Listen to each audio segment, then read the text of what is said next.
Hello there, BookTube. My name is Daniel. Welcome back to my channel, Guilty Feet. Midnight, all alone in the moon. I've got no rhythm. And today I wanted to talk to you about some famous last works. Let's start with a poem. I've got here a copy of The Rattlebag, which is a collection of poetry that was edited by Seamus Heaney and Ted Hughes. And this is something that will probably be familiar to most of you. Do not go gentle into that good night. Old age should burn and rave at close of day. Rage against the dying of the light. And that is, of course, Do Not Go Gentle Into That Good Night by Dylan Thomas, the first stanza at least. If I can find it, I'll put a link to Michael Sheen doing real Welsh justice to the poem, which is a terrific poem. In any register, he does it with real rage. And I'm going to talk about famous last works, which is prompted by a book that I read just in the last couple of days. But I'll talk about some other last works. First up, I've got Mortality by Christopher Hitchens. Christopher Hitchens, a great writer, a fantastic orator, and just a gifted mind. And he wrote this in the last year of his life when he knew that he probably wouldn't get another.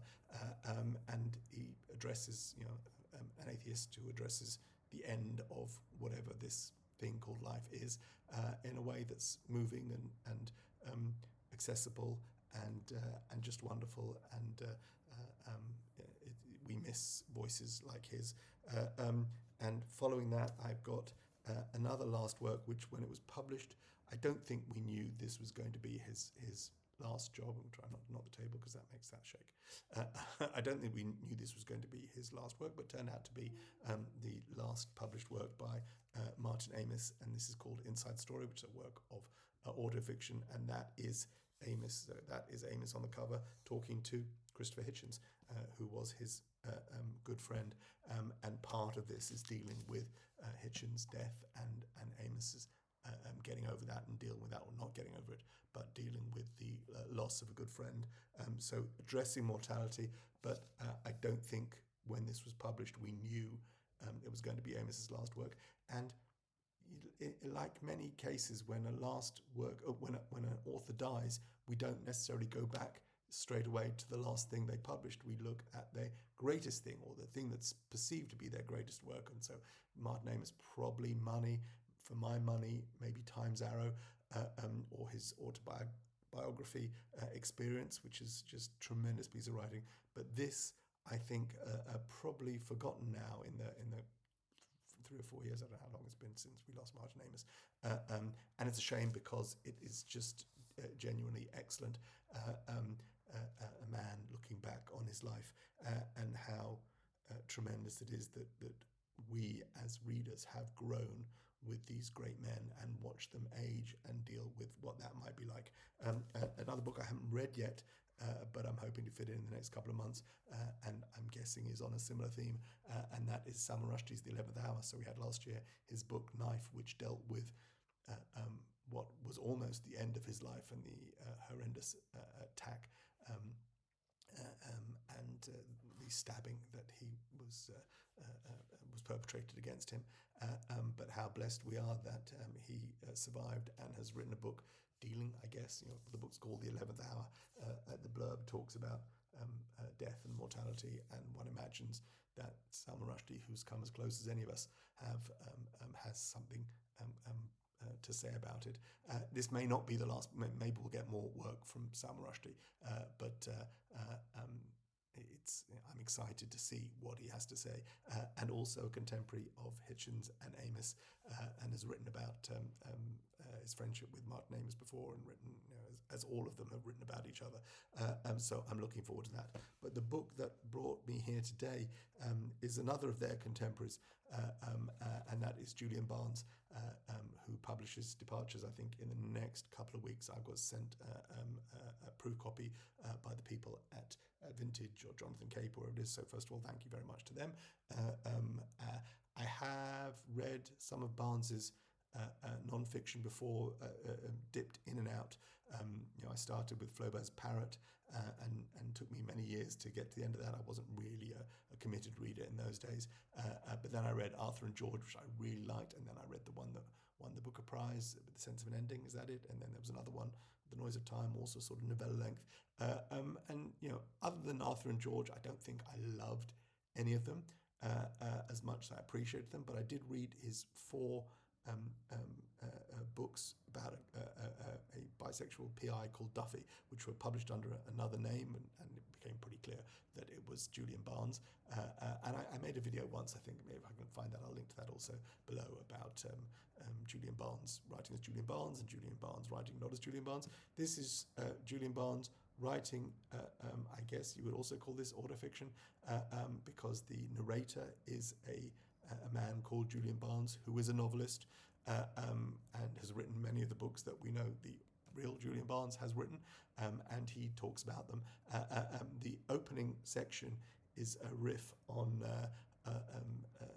Proust, à la recherche du temps perdu, and what happens when that Madeleine is bitten into, and the memories come flooding back of Swan's childhood, when he remembers his aunt dipping a Madeleine in lime tea and tasting it, and the taste of that little cake, or whatever, that Madeleine is more of a cake than a biscuit, right?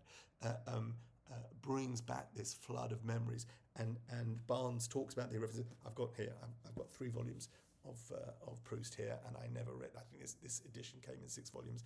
I read these about 25 years ago and never got further than 3, and I think I struggled even with these because he's not big on paragraph breaks. A lot of text. Maybe I should go back and read them one day. And I think the translations were terrific. This is the original Moncrief and Kilmartin translation, but I think they've been updated. And there was pretty covers. I love the peach and the pink, but now if I was going to, I would have to reread these, and then I would have to find the rest of this edition. These editions in the last 3 might be one of the things that I've resigned myself to never coming back to. Barnes used it as a kicking off point to talk about memory, and talk about it very much as a man in his late 70s, reflecting on his life. So a lot of this is philosophical. It's a man looking at the last stages of his life. Again, how much of this is actually Julian Barnes and how much of this is a character called Julian Barnes, like with the Amos book, where some of the stuff that he talks about in there never happened. There is a whole middle section here about 2 characters that Barnes knew at university, and he introduced them to each other, and they dated for a while, and they broke up. And then 40 years later, after Barnes' own wife has passed away, one of them gets in touch with him, and he reintroduces this couple to each other, and they marry, and stuff happens, with a 40-year gap in between the first romance at university and a couple in their 60s, 70s getting together.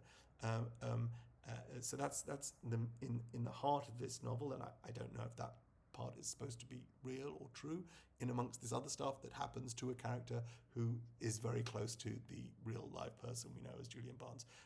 So an extended riff on memory, on mortality, on life, what it means, and I found this really moving and quite wonderful. Julian Barnes, the character in the book, is interviewed when he publishes his previous book, and the young literary interviewer, in order to be provocative, asks him, this venerable older writer, "Are you raging against the dying of the light?" And towards the end of the book, Barnes poses the same question to himself, and his answer is, not so much. And I think compared to the rage of Dylan Thomas's original poem, I think what we see here is a man accepting where he is in his life, accepting what a life is, reflecting that that's enough. There is something good here, or at least enough to not think why, and just to continue for as long as one possibly can, with good health and where it is, where one has it, and acceptance of an end that is coming for all of us. I say, I think it's a great privilege as someone who's been reading books for 40, 50 years to have followed and to read these authors in the prime of their lives and to follow them into an acceptance that all lives will come to an end. Julian Barnes' Departures, it's going to be published, I think, in the next couple of weeks. Whatever your experience reading Barnes before, I really think this is a terrific work. It's only a short thing, 160 pages or so, but I thought this was perfectly wonderful. Take care, God bless, bye.